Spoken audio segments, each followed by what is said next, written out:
Bonjour à tous et bienvenue dans ce nouveau numéro du format témoignage de MCE TV. Ce nouvel épisode est consacré à la thématique du handicap et pour en parler, j'ai le plaisir de recevoir le TikToker Skuna.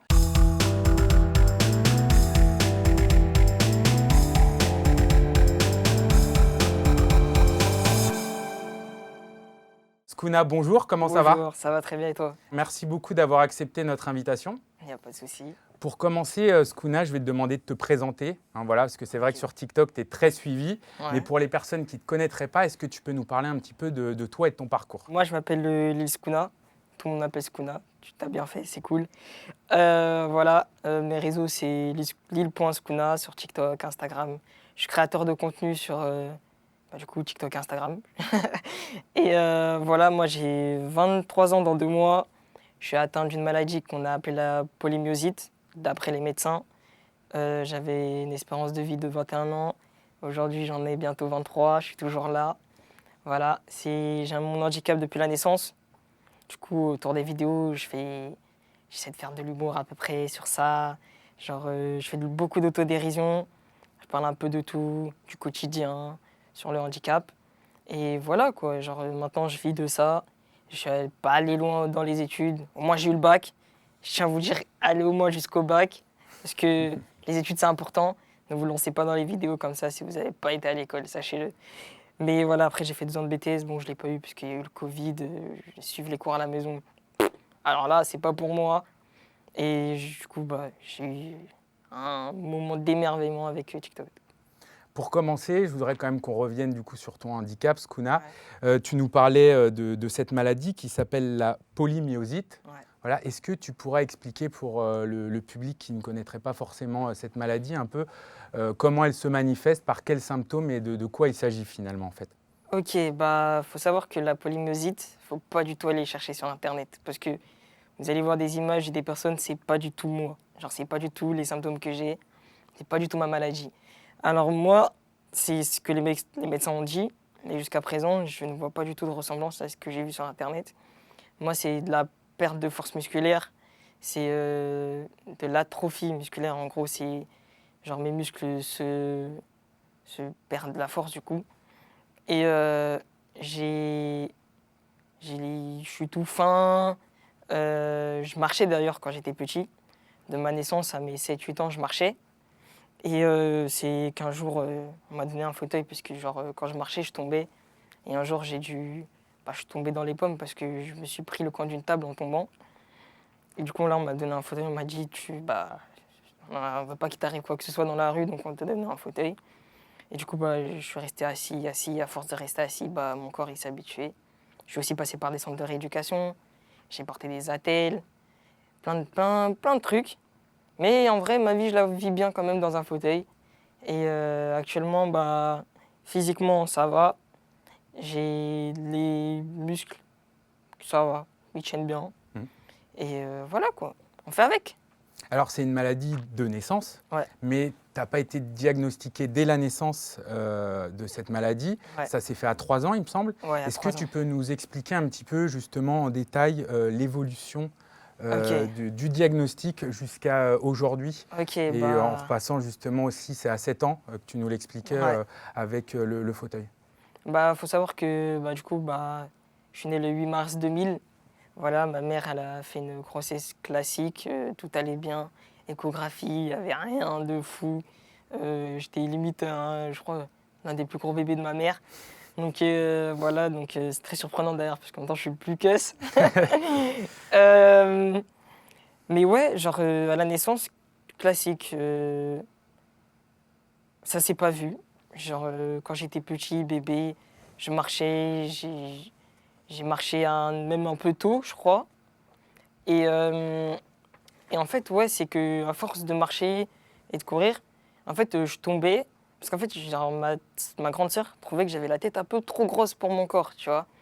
Et en fait, à chaque fois que je courais, je tombais sur la tête. Parce que quand je m'arrêtais, ma tête, elle était trop lourde. Donc c'est ta grande sœur qui, est la première, a Ouais, commencé voilà. à se dire il y a peut-être quelque Ouais. chose qui est anormal. Ouais, voilà. Et du coup, à force d'en parler à mes parents, ils sont partis voir un médecin. On a fait des analyses et tout. Et c'est là qu'ils ont dit que j'avais une maladie qui s'appelait la polymyosite et tout.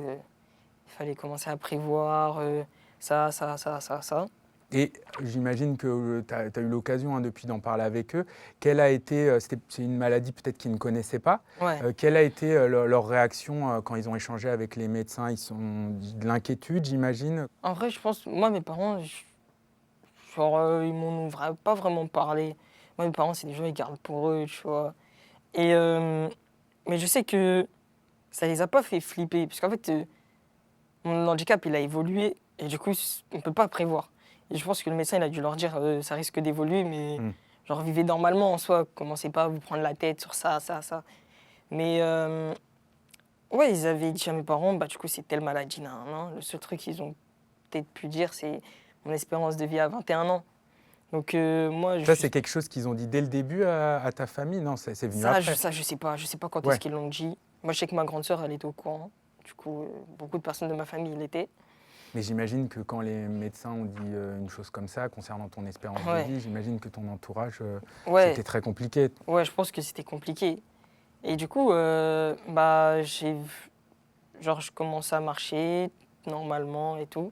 Et je commençais à avoir des difficultés vers 7, 8 ans. Non, déjà, je commençais à avoir des difficultés parce que on voulait chercher à savoir ce que j'avais. Du coup, j'ai dû passer hôpitaux. J'ai eu 2 opérations à la jambe droite, d'ailleurs qui est ma jambe la plus malade. On a fait ce qu'on appelle des biopsies.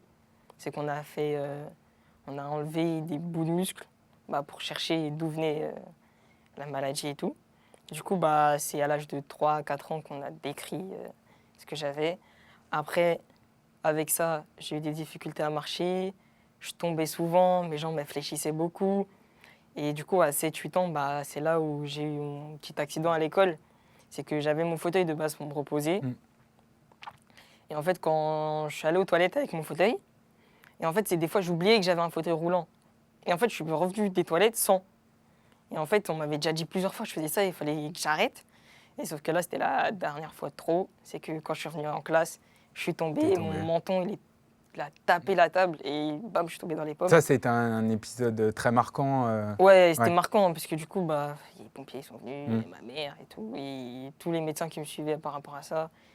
Et j'ai eu même mes ergothérapeutes, mes psychomotriciens, tout ça, ils m'ont dit, bon, on est désolé, ton quotidien il va changer, mais il faut que tu restes dans un fauteuil tout le temps. Genre, on peut pas te permettre qu'il t'arrive un truc dans la rue, tu joues et tout, et imagine tu tombes sur la route. Et surtout qu'il faut à peu près genre 15 minutes pour que je me lève. Et du coup, voilà. Est-ce que tu te souviens, toi, à l'époque, comment tu as vécu le fait, tu vois, pour un petit garçon de 7 ans, d'être en fauteuil? Est-ce que tu as des souvenirs de ton ressenti à l'époque? Ouais. Sachant que moi, à chaque fois, j'allais à un endroit, j'étais nouveau. Donc, plutôt à l'école, je passais de nouvelle école en nouvelle école. Donc, tous mes camarades, c'était jamais ceux que j'avais en primaire, jamais ceux que j'avais en maternelle, jamais ceux que j'avais au collège. Juste une précision, tu changeais d'établissement du fait de ton handicap? Voilà, du fait de mon handicap pour tout ce qui était adapté. Genre, il fallait une école plein pied, avec pas d'étage, parce que du coup, c'est rare les écoles primaires avec des ascenseurs. Du coup, j'ai fait une maternelle plein pied, sachant que la primaire reliée à cette maternelle-là, il n'y avait pas d'ascenseur. Du coup, j'ai dû changer d'école primaire, du coup, j'étais nouveau. Mais du coup, ouais, l'étape du fauteuil, du moins de debout à fauteuil, je ne l'ai pas vu au regard des autres. Parce que moi, mon école primaire, dans maternelle, on m'a connu, je marchais. La moitié de mon école primaire, on m'a connu, je marchais. Après, je suis parti vivre en Guadeloupe 1 an, je suis revenu. Sauf que le temps où je suis revenu, j'ai eu mon fauteuil. Du coup, ils m'ont connu debout. Et quand je suis revenu, j'ai eu mon fauteuil. Du coup, c'était compliqué de leur expliquer. Mais ils ont compris bien vite. Mais ils savaient que déjà, j'étais malade. Donc, sauf que là, je leur disais que ouais, là, je peux plus du tout marcher, les mecs. Genre, c'est die. Genre, c'est mieux, je marche pas. Je fais 2 pas, je tombe. Donc, c'est mieux. Et c'est vrai que genre, tous les jeux qu'il y avait à faire étant enfant, je les faisais plus comme avant. Ça me dérange pas de jouer au foot, hein. J'étais gardien. Hein. Tu mets un fauteuil roulant au cage, il n'y a aucune balle qui passe. Hein. Mais ouais, genre au regard des autres, ça m'a pas dérangé. Mais d'ailleurs, j'allais te poser la question, mais Ouais. d'établissement en établissement, il y avait plein de petits garçons, de petites filles et Ouais. tout. Globalement, quel était le regard des autres enfants? Parce que c'est quand même pas courant, finalement, quand même, un petit garçon en fauteuil à l'école primaire, etc. Est-ce que tu te souviens, toi, un petit peu peut-être du questionnement ou des remarques qu'ils avaient, les autres Ouais, enfants? si moi j'avais. Bah, en primaire, c'était souvent bah, pourquoi t'es en fauteuil. Du coup, je leur ai expliqué avec deux, trois mots. Je leur disais que bah, j'ai pas de force pour marcher. Mhm. Voilà, et c'est tout. Après, Mais ils étaient plutôt bienveillants, du coup. ouais, j'étais plutôt bienveillant. Mais en fait, j'étais déjà quelqu'un souriant, genre Oui. good vibes quand j'étais petit. Donc, Parce qu'on sait que bon, souvent l'école primaire, le collège, c'est un âge des fois où les enfants sont un peu cruels entre eux. ouais, Mais du coup, toi, du fait de ta personnalité très ouais, sociable, très ouverte, tu as eu que de bonnes relations avec les autres enfants. ouais, j'ai que Finalement. des bonnes relations avec les autres. Et surtout que les maîtresses et les maîtres, ils avaient préparé mon arrivée. Parce que moi, c'est vrai que je faisais jamais ma rentrée en même temps. Je faisais ma rentrée genre peut-être un jour après. Et je pense que le jour où j'étais pas là, bah, ils préparaient, ils annonçaient qu'il y allait quelqu'un avoir en fauteuil. Donc je pense que ça démarrait aussi comme ça. Après, il y a eu le collège. Le collège, c'était un peu plus compliqué, hein. C'est là où genre, c'est un peu l'adolescence, les meufs, t'as ton groupe de potes. Et Et justement, avec tes potes, ouais, parce que tu nous expliquais qu'à l'école primaire, c'était quand même un petit peu limité, ouais. notamment dans les jeux et tout avec les Ouais. autres enfants. Au collège, dans tes relations sociales avec tes potes ou avec les filles, dans tes relations amoureuses, comment ça a évolué finalement avec ton handicap? Bah, ça a évolué difficilement. Moi, je l'ai mal vécu. À cette époque-là, moi, je l'ai un peu mal vécu. Parce que je me disais pourquoi moi, souvent. Hmm. Je me disais pourquoi moi. Genre, je voyais mes potes, ils avaient des meufs et tout. Nanana. Moi, je venais parler de meufs, c'est limite à me regarder parce que j'étais en fauteuil. Je le vivais super mal. Après, niveau potes, j'avais que des bonnes relations. Genre, j'ai des potes qui m'accompagnaient partout. Quand il fallait prendre l'ascenseur, je devais avoir un accompagnateur. Il fallait voir, ils se battaient tous pour m'accompagner. Après, ils profitaient pour arriver en retard. Tu vois, je les comprends, j'aurais fait pareil. Mais ouais, genre, c'est beaucoup de personnes qui étaient bienveillants avec moi. Ils tenaient la porte. Hey, oubliez pas, Skuna, il est là et tout. Et même les sorties scolaires, genre, il y en a, je sais qu'ils ont déjà refusé des sorties parce qu'ils savaient très bien que je pouvais pas venir. Et du coup, ils ont dit, ouais, on préfère changer d'endroit et tout, parce que nous, on veut que Skuna vienne avec nous. Et du coup, voilà. Bah, c'était une période difficile, tu nous le disais, mais Ouais, j'imagine quand même que tout ça, ça a dû aussi te réconforter un petit peu quand ouais, même. ça m'a réconforté. J'ai vu qu'il y avait des gens bons, pas forcément ma famille, d'autres personnes. Et ouais, j'ai, j'ai bien vécu mes années de collège, mais il y a des moments, c'était compliqué. Ouais, Voilà. ok. Et après, le Et lycée. le lycée, j'allais y Le venir. lycée, ouais, j'étais trop à l'aise. Ah, le lycée, moi, j'ai... Déjà, ce qui était drôle, c'est que dans le lycée, j'ai retrouvé tous ceux de la primaire, tous ceux de la maternelle, parce que du coup, c'était un lycée et du coup, réunit tout le monde. Donc c'est des gens oui, qui connaissaient Ouais, déjà, c'est t'as des gens pas qui... dû arriver, tu Voilà. vois, à réexpliquer Non, et voilà, tout. c'était des gens que je connaissais déjà, même quand je sortais dehors, des gens que je croisais dehors et tout. Donc, je les connaissais déjà. Après, il y a eu aussi les réseaux sociaux et tout. Donc, ouais, genre, j'ai pas eu de mal, j'étais tranquille. Tu parlais juste avant du regard des autres. Ouais. Toi, comment tu as appris justement à vivre avec le regard des autres? Parce que j'imagine que quand on est en fauteuil, c'est pas toujours évident puisque bah, les gens Ouais. se posent des questions ou peuvent un peu dévisager. Comment t'as appris du coup? Bah, moi, j'ai appris à m'en foutre, entre guillemets. C'est vraiment en rigolant. Genre, quand je voyais quelqu'un me regarder, je disais, ouais, je sais que je suis beau. Genre, c'est généralement aux adultes, je disais ça, et aux enfants, je disais, ouais, t'as vu ma voiture, toi, tu marches, moi, j'ai ma voiture et tout. Genre, je faisais vraiment sur de l'humour. Et en fait, je fais ça jusqu'à maintenant, Ouais. et ça passe bien. En fait, bien avant les réseaux, tu as Ouais, compris que l'humour, ouais, c'était une arme parfaite pour, entre guillemets, un peu désamorcer la ouais, situation clairement. et mettre les gens à l'aise. Ouais. Et il y a une anecdote aussi, on en parlait avant de tourner cette émission, une anecdote sur ta sœur lors d'un voyage en Guadeloupe. Ouais. Elle t'a dit une phrase marquante justement sur le regard des autres Ouais. pour t'aider. Est-ce que tu peux nous raconter cette anecdote? Ben, en fait, ce qui s'est passé, c'est que bah, j'étais parti en voyage en Guadeloupe avec toute ma famille. Et lors d'une sortie comme ça, moi, à ce moment-là, genre, j'avais trop d'histoires quand j'étais en France avec mes potes et tout. Il y avait trop de problèmes. Et ça ressurgeait beaucoup sur moi. Et genre, je me prenais grave la tête. Et c'est là que ma sœur, elle m'a dit, ouais, mais, hé, tu t'en fiches. Genre, c'est toi et toi. Genre, tu t'en fiches de tout ce que les gens pensent de toi, comment on te voit. Et tu t'en fous. Et t'as une vie à vivre et te prends pas la tête avec ces gens-là, tu vois. Et c'est là qu'elle m'a dit, bah, mais genre, elle m'a dit exactement comme ça. Je sais pas si les parents ils t'ont dit, mais mon espérance de vie, genre, c'était 21 ans. Et c'est là que j'ai eu un énorme changement dans ma vie. Genre, vraiment, Il y a une c'est. prise de conscience à ce moment-là. Ouais, Ouais. grosse prise de conscience, mais je l'ai mal prise, la conscience. Hmm. C'est que j'ai commencé à faire n'importe quoi. J'ai Du style? Du style fumer, boire. Il fallait que je fasse des trucs dangereux pour me sentir vivre, Ok. tu vois. Parce que c'est quand tu repousses ton corps, c'est là que tu te dis, ah ouais, genre je suis quand même là, genre je suis vivant. Genre s'il m'arrive un truc, à tout moment, c'est fini. Tu vois. Et en fait, c'est dans ces moments-là que tu prends conscience. Et c'est vraiment le jour où... Quand tu t'es peut-être rendu compte, tu as pris conscience, mais je pense qu'il y a beaucoup de gens qui ne s'en rendent pas compte, mais quand tu prends conscience que peut-être tout peut s'arrêter, tu Ouais, vis à fond. Et ouais, c'est voilà. pour ça que tu as voulu aussi Voilà, peut-être expérimenter plein de trucs, quoi. voilà, j'ai voulu expérimenter tout, sauf que c'était pas, entre guillemets, des bonnes choses. C'est lors d'un bad trip que j'ai eu, c'est là que je me suis dit, c'est mort, c'est mort, j'arrête.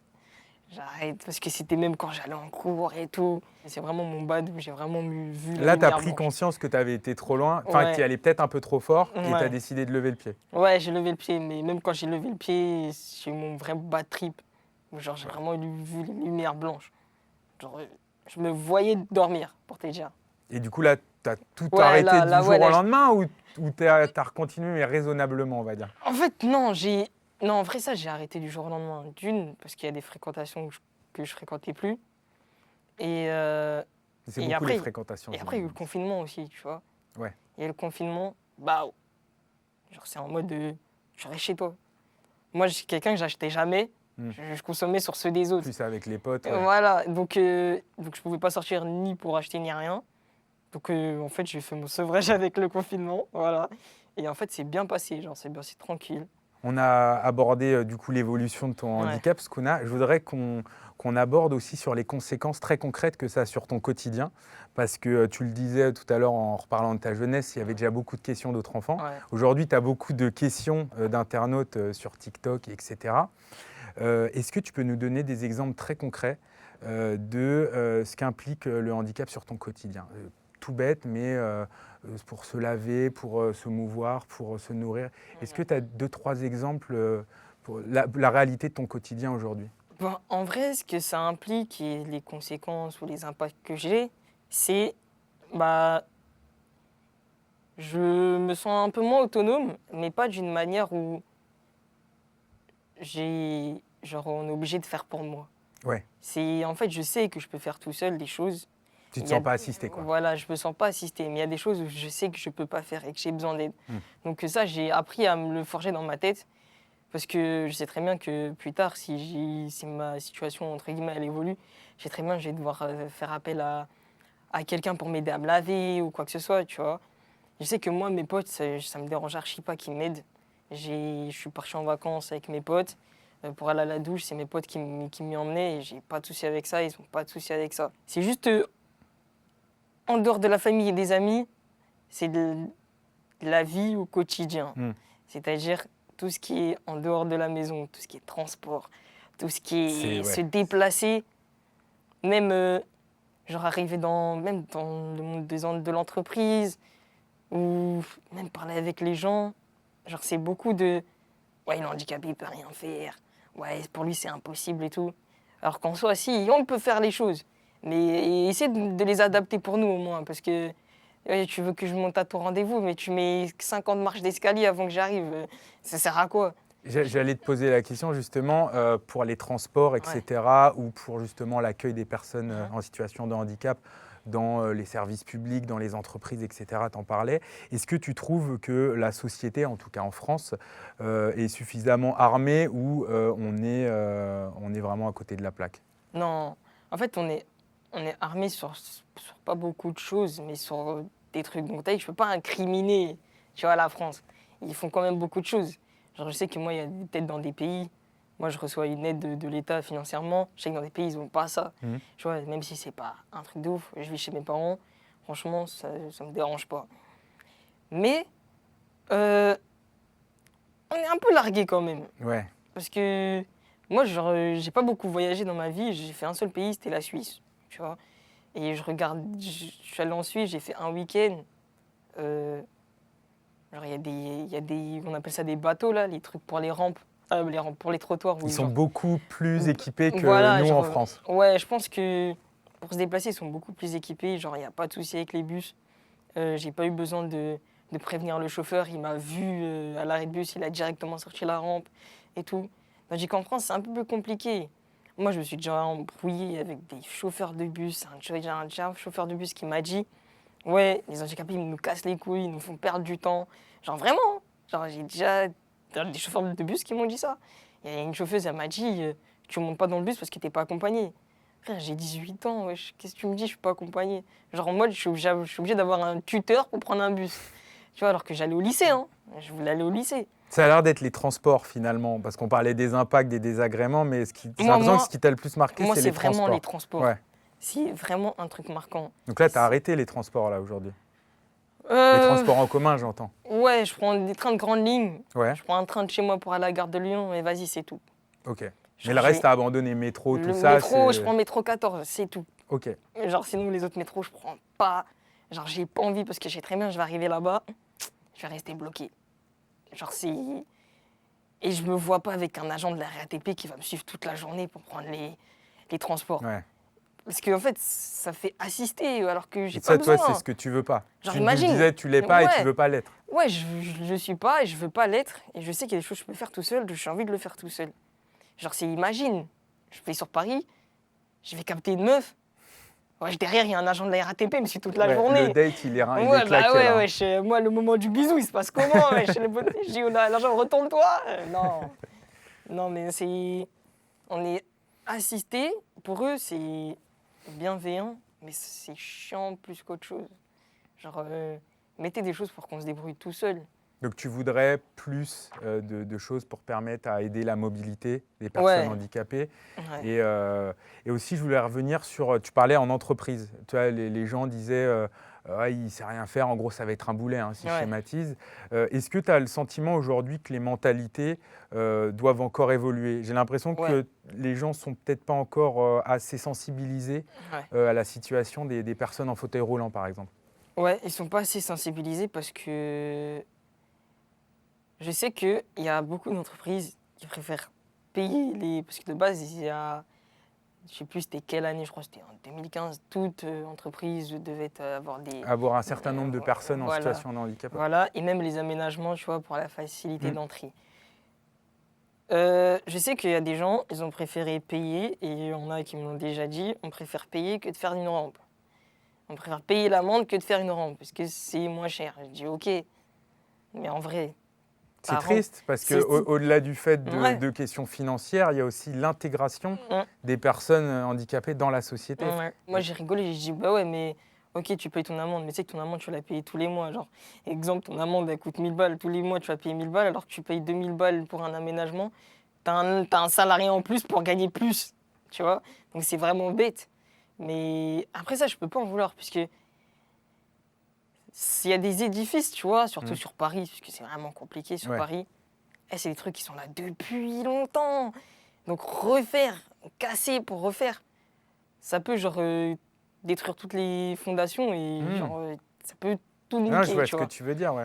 Mais après, voilà, le paysage urbain évolue avec son temps. Voilà, et ça évolue Il y a avec le temps. Tu vois, ça pourrait aussi, Donc, certaines choses en tout cas, pourraient être plus aménagées. C'est pour ça que moi, genre, tout ce qui est établissement, j'incrimine pas. Tant que tout ce qui est lieu culturel, c'est adapté, pour moi, ça me dérange pas. Au moins, les autres handicapés des autres pays, au moins, ils se disent pas, ouais, on peut pas aller au musée, tu vois.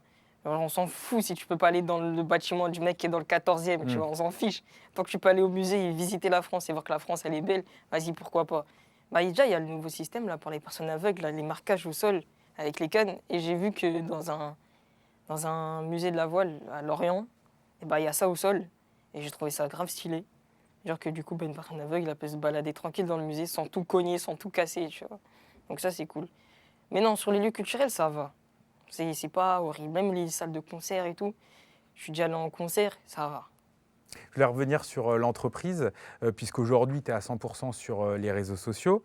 Mais est-ce que le fait de te dire peut-être qu'après, tu vois, si tu retrouves la vie professionnelle, etc., dans le sens classique, en entreprise, etc., en tant que salarié, par exemple, est-ce que ça te fait peur de te dire, bah voilà, il y a des entreprises qui sont pas, elles font pas beaucoup d'efforts pour accueillir les personnes handicapées, les gens sont pas bien informés, etc. Est-ce que ça te fait peut-être un peu peur pour la suite ou bon, tu te dis ça, je m'adapterai? Bah, moi, ça me fait pas peur personnellement pour la suite, peut-être pour les prochains, mais ça me fait surtout peur pour les personnes qui veulent pas faire les aménagements.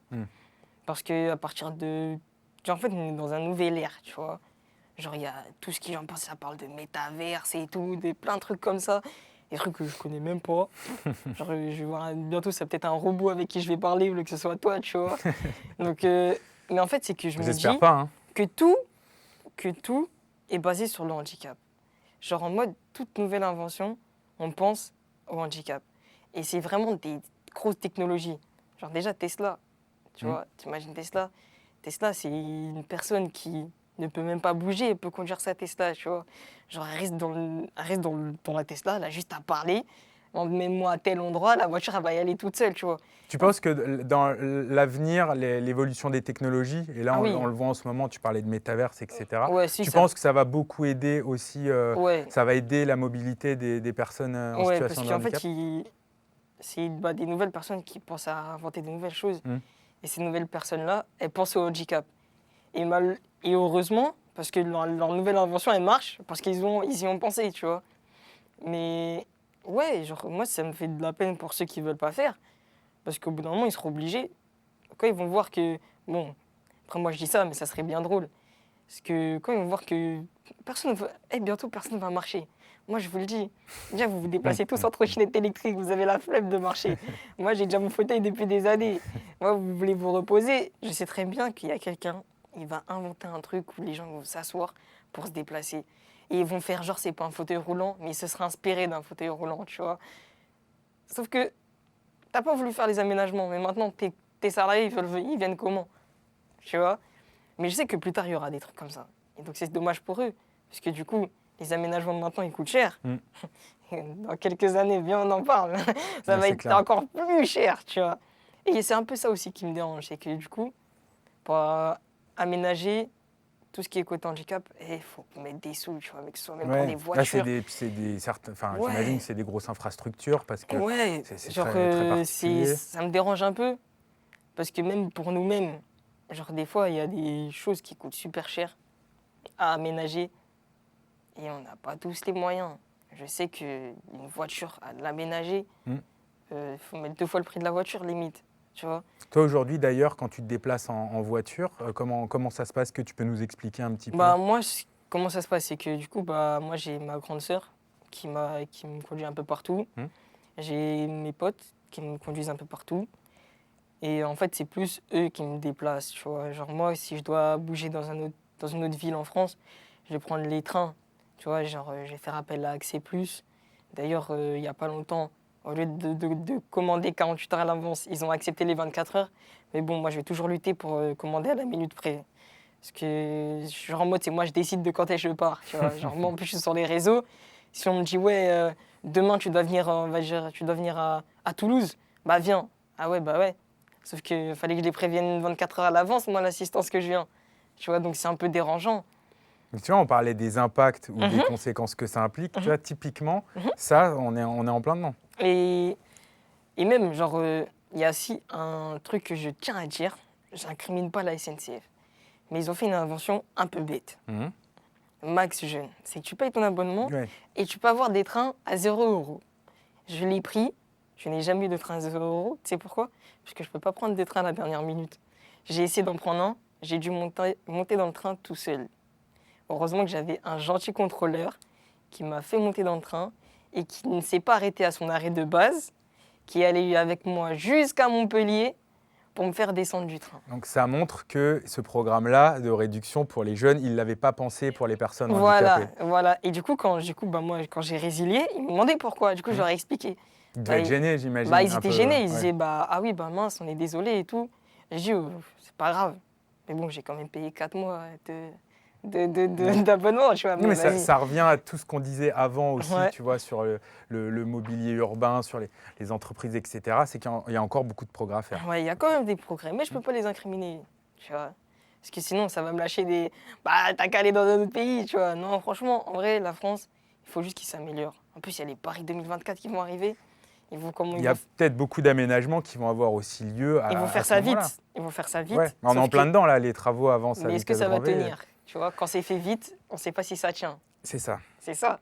Donc à tout moment, certes, les autres pays vont me dire ah ouais, la France c'est bien. Ouais, bah 3 ans après les JO, Qu'est-ce que ça deviendra, comment ça évoluera, on verra. voilà. Bon, dans cette dernière partie de cet entretien, Skuna, on va parler des réseaux sociaux, Ouais. parce que depuis quelques années, tu cartonnes notamment sur TikTok. Ouais. 680 000 abonnés Ouais, sur TikTok presque, à peu ouais. près. Je vais Ouais. bientôt les atteindre. Bon, c'est une belle communauté. Ouais. Avant de parler de tout ça, comment toi tu t'es lancé sur TikTok et pourquoi tu as décidé de te lancer et de mettre en scène ton handicap sur ce réseau social-là? Alors de base, faut savoir que moi, les réseaux sociaux, ça m'est tombé dessus. Bon, j'ai téléchargé l'application, donc on peut pas dire que ça m'est tombé dessus. Mais je me suis dit, vas-y, pourquoi pas? Si une pote m'a dit, vas-y, lance-toi et tout, t'as le style américain, nanani, nanana, vas-y, lance-toi. Du coup, j'ai fait. Au début, c'était naze. Du coup, après, j'ai fait quelques vidéos sans afficher mon fauteuil, puisque je me suis dit, vas-y, je veux pas. Et après, vas-y, dans une vidéo, on a vu mon fauteuil et on m'a demandé pourquoi je suis en fauteuil. Et en fait, j'ai répondu à la question avec de l'enthousiasme. Genre en mode comme si genre, c'était normal, comme si c'était un pote à moi avec qui je parlais. Et du coup, les gens, ils ont grave kiffé. En une journée, ça fait voilà les vues. Donc ça a tout de suite pris sur TikTok. Ouais, ça a tout de Ouais. suite pris. Et moi, je comprenais pas. Je recevais des messages de partout. Du coup, ça basculait sur Instagram. Je recevais des messages. Je voyais des gens s'abonner de partout. Je me dis, wesh, c'est quoi le délire? Et après, bah, quand j'ai regardé les commentaires, genre quelques temps après, c'est là que j'ai vu les gens, ils ont commencé à dire ouais, c'est grave bien, ils donnent grave de la force et tout. Et en fait, j'avais dit à la fin, ouais, s'ils avaient des questions, ils peuvent me les poser. Du coup, bah, j'ai vu plein de questions sur mon quotidien, sur comment je le vis, avec ma famille, avec les filles, nanana, genre relations sexuelles et tout. J'ai fait wesh, tout ça. Mais ça montre que les gens ne sont pas informés. Bah ouais, Donc il y avait beaucoup de donc questions. je me dis qu'en fait, il n'y a pas vraiment de porte-parole sur ça, tu vois. Je sais que j'ai connu des gens sur les réseaux sociaux qui ont un handicap, mais ils parlent pas vraiment de tout. Il n'y a pas un fou comme ça qui ose parler de tout. Et Tu vois. c'était toi. Il y avait un manque et c'est toi qui as pris ce créneau-là sur TikTok. Ouais, genre je me suis dit, moi je vais parler vraiment de tout, sans tabou. Vraiment. Et Mais à la base, finalement, tu venais, tu vois, comme beaucoup de gens sur les réseaux sociaux, ouais, tu vois, pour kiffer, mais il n'y avait pas une volonté, tu vois, de visibiliser ouais, les non, personnes. C'est venu petit à petit parce que les gens t'ont demandé, en fait. ouais, voilà, c'est parce que les gens ils m'ont demandé, parce que moi de base je faisais pas du tout de vidéos sur le handicap. Genre je faisais des vidéos juste pour faire le beau gosse, alors que j'étais v'là moche, tu vois.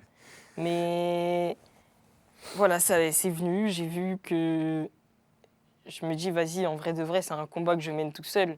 Bah, pourquoi pas le mener avec plein de gens et faire en sorte que ça bouge en France pour ça. Genre moi, j'ai grave envie d'accompagner les jeunes personnes handicapées, genre dès le collège, même voire la primaire, parce que je sais que c'est des périodes où ouais, c'est compliqué.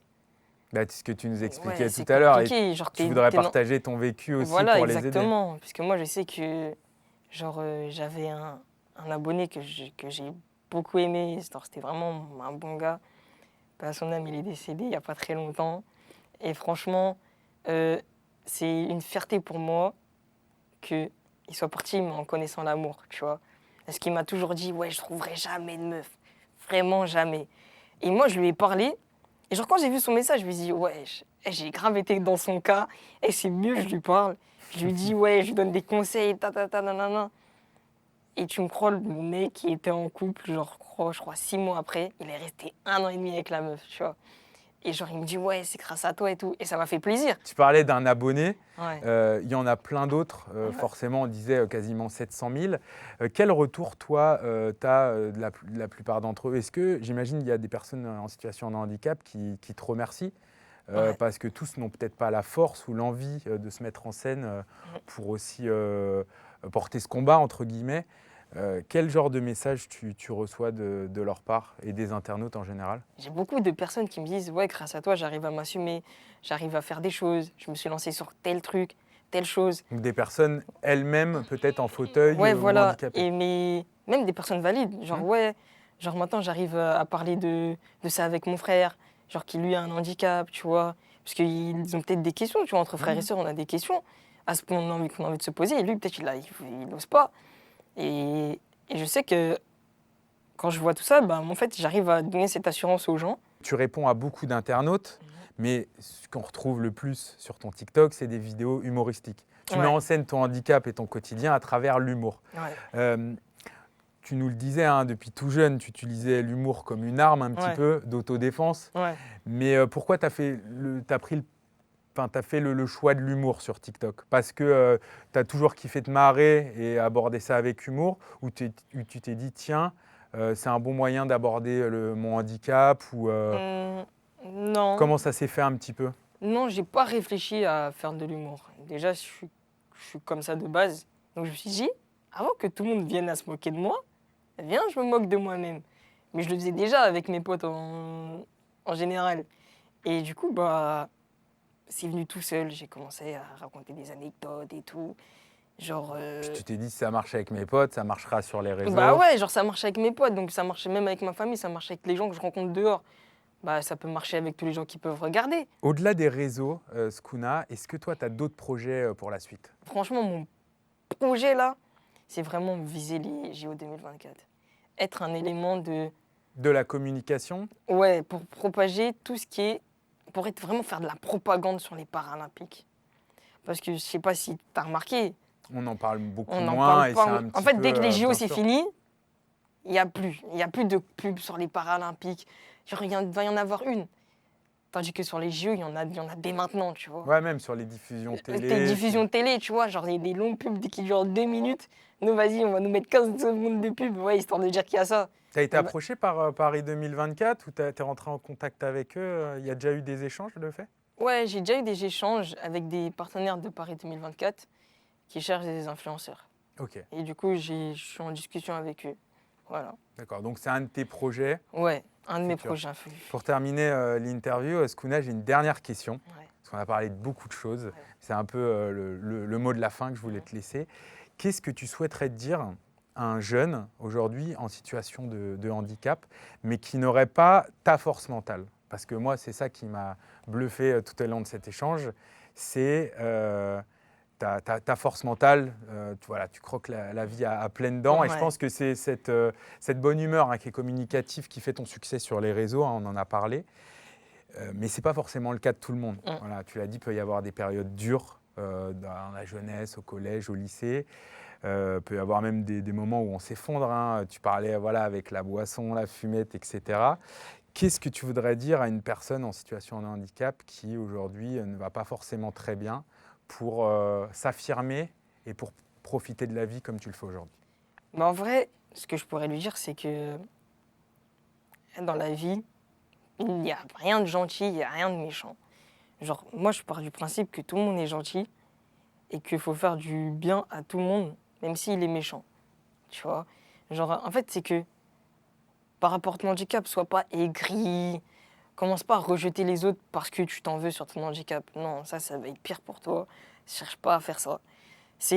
Vois vraiment ce qu'il y a en dehors. Genre, vraiment réfléchis à ce qu'il y a autour, ce que tu aimes faire. Et vraiment, fonce dans un truc que tu aimes faire. Et quand tu vois que tu te plais dans ce que tu fais, et bah, en fait, c'est communicatif. Les gens vont voir que ça plaît. Genre que tu te plais dans ce que tu fais, ils vont dire que c'est grave cool. Ça va te faire plaisir. À force de te faire plaisir, tu vas faire plaisir aux gens. Les gens, ça va leur faire plaisir, tu vois, ça va être un cercle comme ça. Un cercle vertueux. Un cercle vertueux de bonheur et tout. Genre, ça va être trop bien. Et genre là, tu vas commencer à t'en sortir. Mais il faut vraiment que... Faut pas que tu t'en veuilles. Faut pas que t'en veuilles à la vie. Et en gros, on est comme ça, c'est la vie, c'est comme ça. Faut juste qu'on se batte. Il y en a, ils se battent pour un décès. Il y en a qui se battent parce que ils ont, je sais pas, un problème avec le taf. Ah, nous, notre combat, c'est notre handicap. Et c'est notre combat de notre vie. Donc vas-y, viens, on se bat. Et faisant une force. Voilà, faisons une force. Moi, j'ai toujours dit, j'ai des bons gants de boxe pour combattre la vie. Moi, si tu veux, je peux les donner, j'en ai plein, je peux même les commercialiser. Tiens. Allez, tenez mes gants, battez-vous contre la vie, les mecs. Et voilà, faut vraiment sortir. C'est un combat qu'il faut sortir vainqueur. Merci beaucoup pour ce message, Skuna. Et merci encore de nous avoir accordé ce temps-là. Merci beaucoup et merci à toi. Merci à tous de nous avoir suivis. On se retrouve prochainement pour un nouvel épisode du format témoignage sur MCE. Salut!